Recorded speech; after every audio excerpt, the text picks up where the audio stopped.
There you are. I've been waiting for you. How was your evening with your friends? I hope you had a wonderful time. I know how much we're looking forward to catching up with everyone. You look a little tired, though. It was a long day of work before you went out. Come here. Let me take your jacket. It's gotten pretty chilly tonight, hasn't it? I brought an extra sweater, just in case you got cold when you walk home. I couldn't stop thinking about you while you were out. I don't know where you're at. Well, maybe a little worried. I just care about you so much. And I know these streets can get pretty quiet after dark. I hope you don't mind if I came to meet you. I just feel better knowing you're safe. Your phone battery died, didn't it? I could tell, because you didn't respond to my last message. That's okay. I figured it might happen. That's why I decided to just come and wait for you instead of worrying at home. I brought a portable charger too, just in case. You need it. Let me walk on the side closest to the street. I know it's old-fashioned, but it makes me feel like I'm protecting the property. These sidewalks can be uneven in some places too. Here, take my arm so you don't trip in the dark. You know, while I was waiting for you, I was thinking about this story I heard today. Would you like to hear it?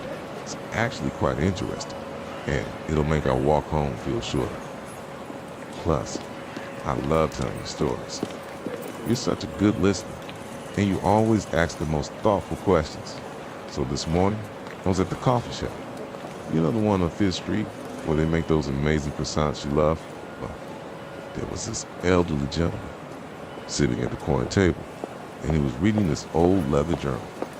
I couldn't help but notice because he seemed so absorbed in it. The barista.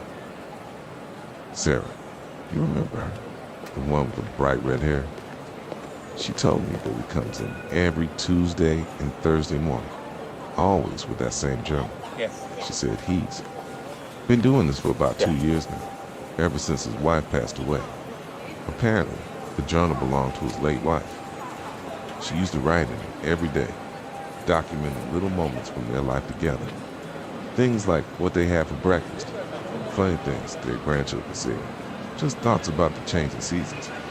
After she died, he couldn't bring himself to read it for months. It was too painful. But eventually, he started reading just 1 entry per visit to the coffee shop. He said it was like having coffee with her again, hearing her voice through her words. The really beautiful part is that he's not just reading chronologically, he's reading randomly, letting the journal fall open to whatever page it wants. He says it's like she's choosing what memory to share with him each day.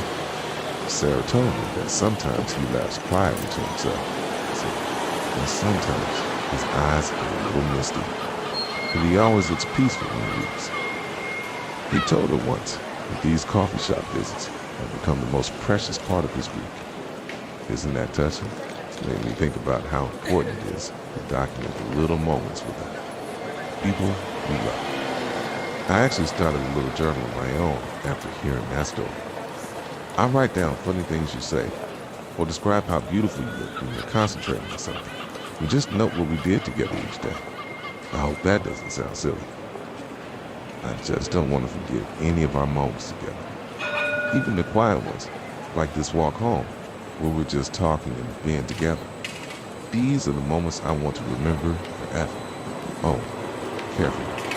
There's a crack in the sidewalk. I noticed it this afternoon when I was walking this route, planning the safest way to walking home.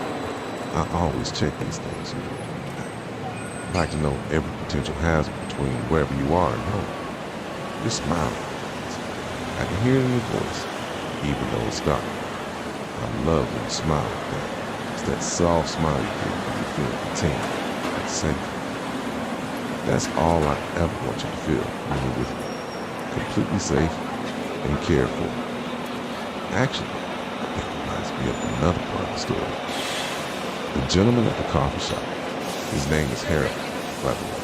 He told Sarah about how protective he used to be of his wife. Not in an overbearing way, but in small, caring ways. Like always walking on the street side or checking the weather so he could remind her to bring an umbrella. His wife used to tease him gently about it. She'd say he worried too much. Okay. But in her journal entries, Sarah discovered she wrote about how much she loved those little protections. She wrote that it made her feel cherished. It's like she was someone's most precious treasure. Asterisk, Carol found one entry where she wrote, "He always knows exactly when to offer me his arm or when to break me a sweater. It's like he has a sixth sense for taking care of me. I hope he knows that these small acts of love mean more to me than grand gestures ever could." Reading that entry changed something for Harold. He realized that his protective instincts weren't something to be embarrassed about. They were expressions of love. His wife had seen them for exactly what they were, acts of devotion and care that really resonated with me. You know, sometimes I wonder if I'm too attentive, too concerned about your well-being. But then I remember that it comes from a place of pure love. I just want to make sure nothing ever hurts you or makes you uncomfortable. Like right now, I'm listening to every footstep behind us, making sure we're not being followed. Yeah. I'm watching for uneven pavement, loose dogs, anything that might pose even the slightest risk to you. It's not that I think you can't take care of yourself, because I know you're incredibly capable. It's just that taking care of you makes me feel useful, needed, like I'm fulfilling my purpose. We're about halfway home now. How are your feet doing in those shoes? I know they're new, and sometimes new shoes can be uncomfortable after a long evening. I have some band-aids in my pocket, if you need them. I started carrying them after that time. I got a blister from your new boots. The streetlights are working well tonight. It's good. Last week I noticed one was flickering near the corner of Maple Street, so I called the city to report it. They fixed it within 2 days. I don't like the idea of you walking past odd spots, even with me there. Speaking of lighting, did you know that Harold's wife used to write about streetlights in her journal? She had this beautiful way of describing how the light pools looked like golden islands in the darkness, okay? And how grateful she was for them during their evening walks together. She wrote that she felt like each streetlight was a beacon of safety, guided them home to their warm house where they could have tea and talk about their day. Harold said reading those entries made him see their neighborhood walks in a completely new light, literally and figuratively.